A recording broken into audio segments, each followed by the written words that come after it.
dnešný zápas chceli sme dať priestor širšiemu kadru. To je jedna vec. Druhá vec, chceli sme supera dostať trošku pod tlak napadaním. A čo sa nám darilo, prakticky domáci mali golové situácie po nejakých štandardných situáciách, ale len preto, lebo tí mladí chlapci, ktorí nastúpili, ešte nemajú skúsenosti s takýmito zápasmi. Mali sme aj šťastie, samozrejme, lebo dvakrát domáci trafili tyčku a mali ďalšie situácie golové, ale prakticky všetky vlastne pramenilo to z toho, že jednoducho majú veľmi silné štandardné situácie a my sme nedokázali tieto situácie uhrať.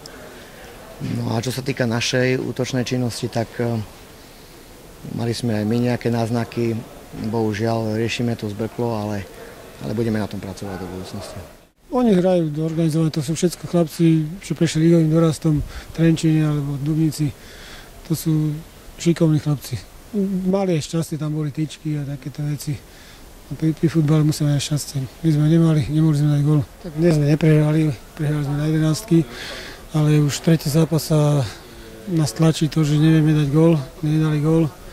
Neviem, kde je problém, hráči to zle riešia tie situácie.